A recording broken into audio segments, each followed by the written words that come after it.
오늘 우리가 읽은 말씀을 보게 되면 예수님께서 우리가 어떻게 기쁨의 삶을 살 수 있을까에 대해서 자세하게 말씀을 해주고 있어요. 그대로 하기만 하면 우리는 기쁘게 살 수 있고 사랑 안에 거할 수 있다라는 것입니다. 그렇다면 기쁨이 충만한 가운데 사는 방법은 도대체 무엇일까? 주님은 오늘 분명히 본문을 통해서 말씀해 주시는데요, 우리가 기쁨이 충만한 삶을 살고자 하면 예수 그리스도의 사랑 안에 거하라고 말씀하고 있습니다. 할렐루야. 아버지께서 나를 사랑하신 것 같이 나도 너희를 사랑하였으니 나의 사랑 안에 거하라 라는 거죠. 이 나의 사랑 안에 거하라 라는 말씀이 다른 번역의 직역은 이렇게 해놨어요. 나의 사랑 안에 살아가라 그랬어요. 예수님의 사랑 안에서 살아가라. 자, 예수님의 사랑 안에 살아가면 무엇이 충만해진다고요? 항상 기쁨이 충만해지는 거예요. 기쁨이 지금 사라졌다면 예수님의 사랑 안에 거하지 못하는 거예요. 어떤 이유로 기쁨이 여러분 사라졌고 무엇 때문에 기쁨을 빼앗겼는지는 모르겠지만 지금 여러분의 현재 사랑 안에 거하지 못하는 영적인 현주소를 우리는 볼 수 있다라는 거죠. 그렇다면 예수님의 사랑 안에 산다는 것은 무엇인가? 바로 예수 그리스도의 사랑을 받으며 산다라는 의미예요. 하나님의 사랑은 우리에게 계속 부음받아야져야 돼. 계속 우리는 받아야 돼요. 할렐루야. 받는다는 표현을 여러분 잘 생각하면서 들어야 돼요.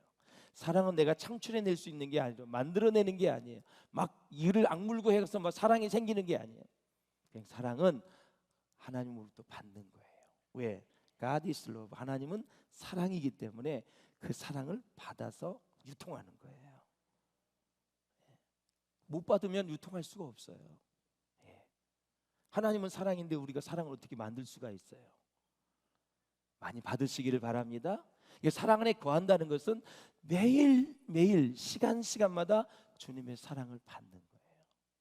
그럼 또 받는 거는 뭐냐? 어떻게 해서 받느냐? 하나님은 요한복음 1장에 보면 로고스로 나와 있어요. 말씀이다. 그 말씀이 예수다. 예수를 만나고 예수를 믿으면 우리가 사랑 안에 거할 수 있는 거예요. 그럼 예수를 믿는 게 뭐냐? 십자가의 사건에서 그분이 나를 위해서 내 죄값을 대신 지불해 주시기 위해서 죽으신 사건을 믿는 것이다. 그걸 믿게 되면, 그 사랑을 생각하게 되면, 그 사랑을 내 안에 받아들이고 억셉트하고 인격적으로 받아들이게 되면 우리는 사랑 안에서 거하게 되는 거고, 사랑을 받는 사람이 되고, 받게 되면 차고 넘치기 때문에 반드시 흘려보낼 수밖에 없다라는 거예요. 자, 본문에 보면 예수님께서는 하나님 아버지가 아들을 사랑하셨다고 말씀하고 있어요. 우리는 하나님 아버지께서 아들을 사랑하신 그 사랑이 어떤 사랑인지는 잘 몰라요. 하나님이 아들 예수 그리스도를 사랑한대요. 다 들었어요. 믿어요.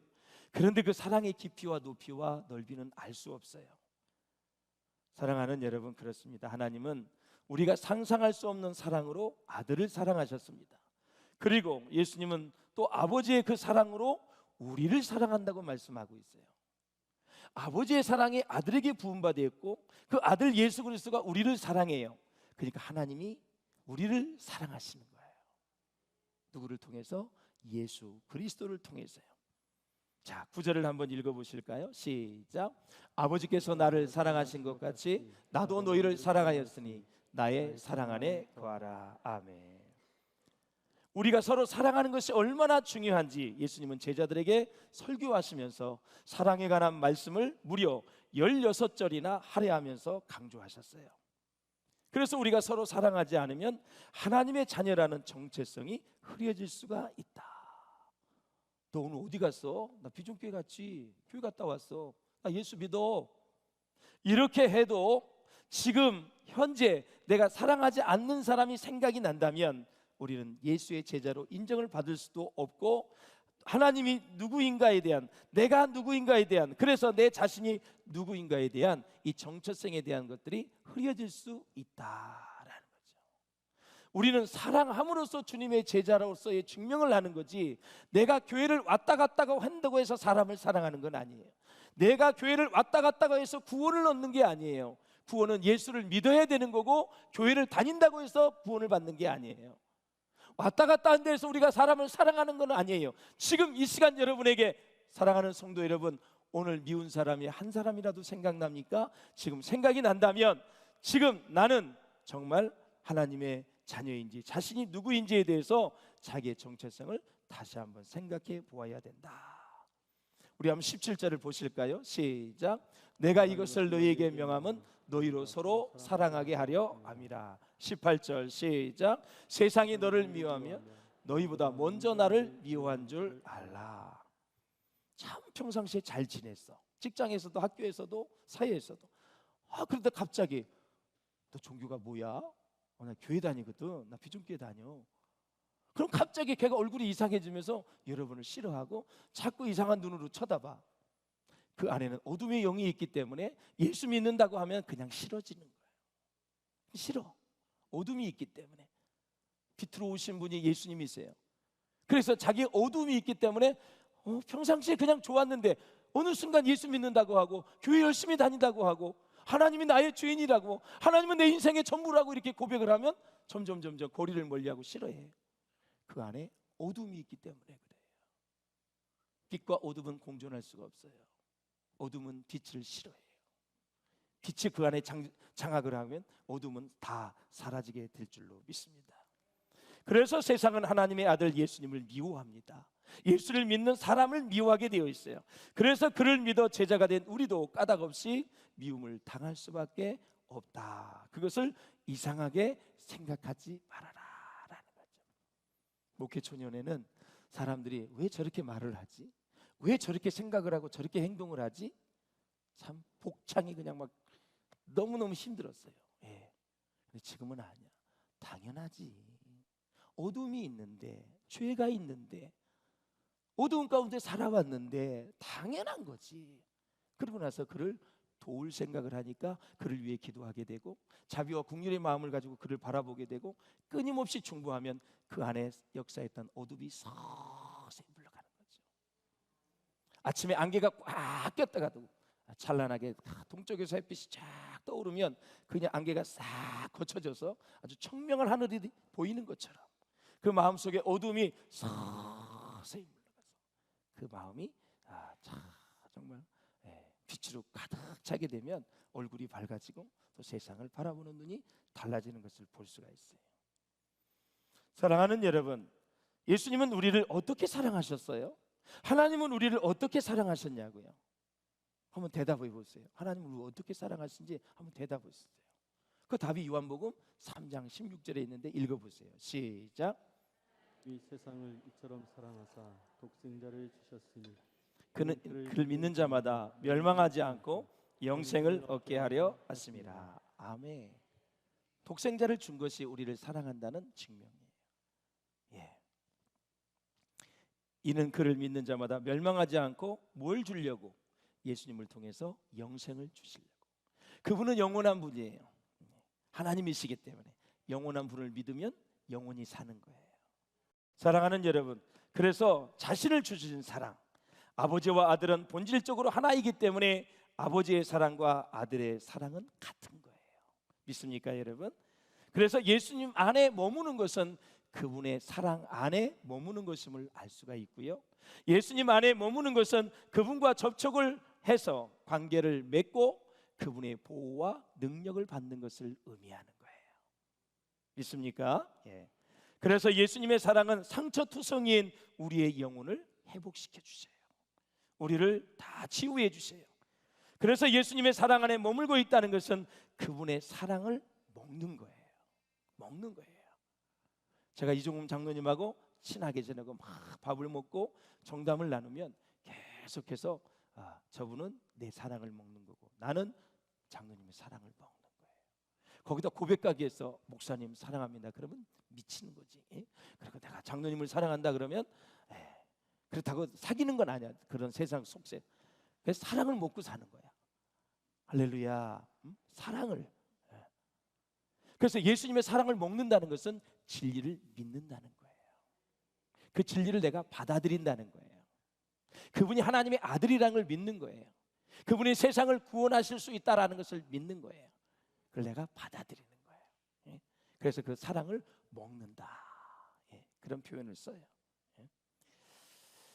만약 사람이 중병에 걸렸어요. 그러면 아무것도 할 수 없잖아요. 그러면 환자에게 필요한 것은 뭐예요? 직장을 알아봐요? 아니잖아요. 교회 사역을 뭐 해야 될까? 비전을 어떻게 세워야 될까? 어떻게 이루어가야 될까? 아니에요. 병부터 고쳐야 돼요. 그래야 사역도 있고 직장도 있고 비전이 있는 것이, 마찬가지로 우리 죄인들에게 가장 필요한 것은 죄의 용서함과 우리의 영혼의 치유와 회복인 줄로 믿습니다.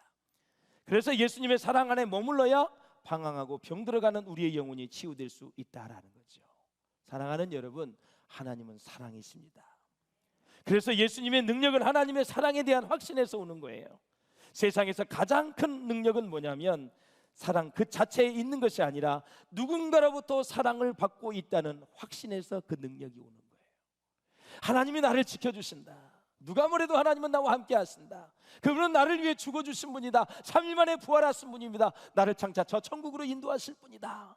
그 믿는 확신이 나를 굉장히 이 세상에서 승리하게 하는 비결이다라는 거예요. 사랑하는 여러분, 오늘 우리는 하나님이 사랑해 주신다는 이 사실을 굳게 믿고 받아들여야 돼요. 그 사랑이 어느 정도일까? 그러면 그 사랑은 어느 정도일까? 독생자이신 예수님은 십자가에 내어주셔서 구원의 섭리를 완성하신 만큼 큰 것이다 라는 거예요. 완성하신 만큼. 사실 주님의 사랑만 확신한다면 우리는 어떤 십자가도 칠 수 있고 어떤 고난도 다 이길 수 있어요. 사랑을 확신해야 돼요. 이걸 믿지 못하면 그냥 넘어져요. 시험 비우고 그냥 자빠져요. 못 일어나는 거예요. 하나님이 나를 사랑한다는 확신이 있으면 무거운 십자가도 질 수가 있어요. 그리고 무엇이든지 우리는 해낼 수 있는 능력이 우리 가운데 있단 말이죠. 사랑이 능력이거든요. 사랑이 힘이에요. 사랑이 치유예요. 사랑이 회복이에요. 사랑이 없으면 인생은 다 빈 껍데기예요. 죄 아무리 권력과 부와 명예와 모든 것을 다 가져도 사랑이 없는 사람은 빈 껍데기를 가지고 사는 거예요. 재미없어요. 흥미가 없어요. 그리고 가까이 가고도 싶지 않아요. 돈 냄새만 풀풀 나는 사람, 권력을 가지고 권력 냄새만 풀풀 풍기는 사람들, 명예 가지고 매일 명예만 얘기하는 사람들, 매력이 없어요. 여러분. 누가 매력인 사람이에요? 사랑을 보듬고 사랑을 말할 수 있고 사랑을 줄 수 있는 사람이 매력적인 사람인 거예요. 헛다리 잡지 마시고 여러분, 헛고생하지 마시고 무엇이 인생의 가치가 소중한가를 알아야 돼요. 유진 피터슨이 사도 요한, 특히 요한복음의 저자 요한을 아주 매력적인 신학자로 보고 있어요. 왜 그러냐면 하나님에 관한 그의 사상은 모두 박해 가운데서 꽃을 피웠기 때문에 그래요. 요한은 반모섬이라는 섬에 있었더니, 이렇게 요한계시록이 말하고 있거든요. 유배지에 있었다는 거예요. 여러분, 터키에서 배를 타고 1시간 가면 반모섬이 나와요. 그리스 쪽에. 유배지에 가서 두 발로 뛰면서 또 무릎을 꿇고 기도하면서 하나님을 사모했던 이 사도 요한, 말하자면 그냥 책상머리에 앉아서 책만 쓰는 것이 아니라 고된 일과 핍박과 고난, 이런 것을 현장에서 다 겪은 사람이에요. 얼마나 여러분 밤모섬이 바람이 심한지 추운지 이루 말할 수가 없어요. 얼마나 열악한 상황에서 그는 거기에서 주님을 사모했어요. 그러다 계시록을 받게 되지요. 이렇게 세상의 한복판에서 여러분 핍박과 박해 속에서 하나님의 사역을 이루어갔던 사도 요한. 그래서 유진 피터스는 사도 요한이 매력적인 신학자다. 바울을 보십시오. 감옥에 들어가서도 급히 편지를 써서 여러분 4개의 옥중서신을 쓰게 되지요. 아타나시우스 잘 아시지요. 3명의 황제를 거치면서 5번이나 유배를 당하는 가운데 그 유명한 목회자들은 잘 알아요. 세상에 대한 논박이라는 글을 써서, 책을 써서 굉장히 우리에게 도전을 주고, 어거스틴을 보십시오. 로마의 질서와 시민권의 붕괴를 겪고 있는 사람들을 위해서 성실하게 최선을 다해서 목회를 했어요. 토마스 아퀴나스를 보세요. 자체 유럽을 영적으로 정신적 혼란으로 몰아넣을 뻔했던 그 당시의 미신과 이단과의 투쟁에 자기의 온 지성을 다 바쳤어요. 갈비를 보십시오. 지칠 줄 모르고 제네바 개혁 주도 계급으로부터 하나님의 백성의 공동체를 잘 잘 받들어 발전시킨 사람이 칼빈이에요. 바르트를 보십시오. 노동 분쟁을 중재하면서 죄수들에게 끊임없이 복음을 전했어요. 보네퍼를 보십시오. 나치 독일 지하에서 지하의 탈주 세력을 이끌었고요, 그들에게 많은 신앙과 믿음과 천국의 도전을 주었어요. 사도 요한을 보십시오. 그리스도인 동료들이 이교도의 가혹한 핍박에 시달리고 있던 시대에 외딴섬 반모섬 감옥에 유배되어서 그는 하나님의 사역을 잘 감당했다라는 것입니다. 그렇다면 이 많은 사람들이 성취한 것이 무엇이냐 이거지요. 이것은 바로 예수 그리스도 안에서 믿음으로 사는 자들의 공동체가 계속해서 합당한 소망을 품은 채 사랑의 삶을 살게 하는 것이다 라는 거예요. 할렐루야. 하나님의 사랑을 의심하지 마십시오. 하나님의 사랑에 확신을 가지면 이렇게 우리는 핍박과 박해 속에서도 끝까지 믿음을 지켜낼 수 있다라는 거예요. 그래서 사도 요한은 우리의 지성을 일깨워주고 우리의 감성을 건드리며 우리의 감각을 불러일으키는 위대한 사도로 주님께 쓰임을 받았다라는 거죠. 이것이 주님의 사랑 안에 머물 때 가능하다라는 것입니다. 그러므로 우리 영적 지도자들이 바로 저는 주님의 사랑 안에 머물러야 된다고 생각을 합니다. 그러면 말씀을 전하는 목사가 뭐하는 사람이냐, 영적 지도자가 뭐하는 사람이냐, 믿음의 사람들과 동행하는 일이 우리의 전공이에요. 여러분과 함께 동행하는 거예요. 동행을 하는 데 있어서 갖가지 굳은 일과 의미 없이 반복되는 일상이 있을 수가 있어요. 모욕적인 악을 겪으면서도 도무지 이해할 수 없는 일들을 참고 인내하면서 말씀을 잘 해석해주고 진리로 끝까지 인도해야 하는 일, 이것을 하는 사람이 누구냐? 바로 영적 지도자가 해야 될 일이다라는 거죠. 자, 10절을 한번 읽어보실까요? 시작. 내가 아버지의 계명을 지켜 그의 사랑 안에 거하는 것 같이 너희도 내 계명을 지키면 내 사랑 안에 거하리라. 아멘. 시편 1편에 보면 복 있는 사람에 대한 이제 모습이 나와요. 악인들의 꾀를 따르지 않냐, 죄인들의 길에 서지 않냐, 오만한 자의 자리에 앉지 않는 사람이 복 있는 사람이다. 그리고 여호와의 율법을 즐거워하여 그 율법을 주야로 묵상하는 자로다. 근데 여기까지는 다 비물질적인 거예요. 그렇죠? 악인들의 길을 쫓지 아니하고 죄인들의 길에 서지 아니하고 오만한 자리에 앉지 아니하고 여호와의 율법을 묵상하는 거, 이거 다 비물질적인 거예요. 그런데 나중에 그 말씀 4절에 가보면 이는 시냇가에 심은 나무가 시절을 따라 과실을 맺듯이 그 행사가 다 형통하리라. 비물질적인 것을 하나님 앞에 다 했더니 나중에 형통이래. 그렇다면 이 형통이 어떤 단어인가? 제가 며칠 전에 말씀을 드렸죠. 끝에 결말을 좋게 하는 단어인데 히브리어로 찰라흐라는 단어예요. 어떤 일이 성공적으로 끝나는 것을 의미하는 거예요. 더 나아가서 이게 어떤 의미가 있냐면 좋은 일만 있다는 것이 아니라 끝이 좋다는 거예요. 끝이. 어떤 어려움과 시련 속에서도 마침내 좋은 결말을 맞이하는 것, 이것이 시편 1편에 나오는 형통이라는 뜻이에요. 그래서 복 있는 사람은 그냥 다 만사가 형통해서 어려운 일이 없는 게 아니라, 시련이 없는 게 아니라 바로 말씀을 묵상하고 죄인들의 길에 서지 아니하고 악인의 길을 따르지 아니하고 그리고 오만한 자리에 앉지 않은 사람은 그 시련 과정 속에서 하나님이 지혜와 능력을 주셔서 이기게 하시고 나중에는 결말을 좋게 하신다.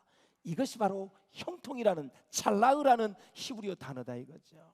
우리에게도 어려움이 올 수 있지만 그것을 이길 수 있는 지혜와 능력을 주셔서 끝이 결말을 좋게 하시는 분이 하나님이시다.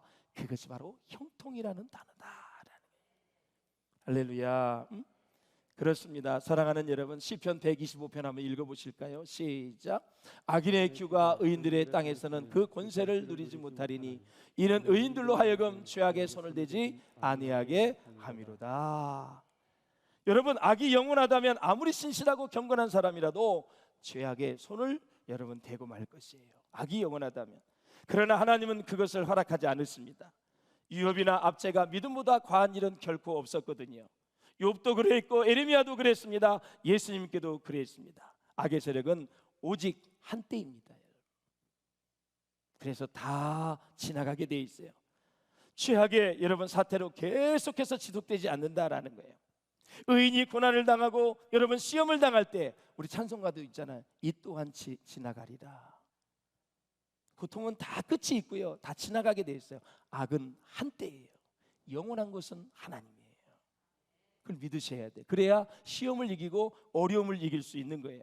그래서 하나님의 공의를 거스리는 것은 그 무엇도 영원할 수 없다.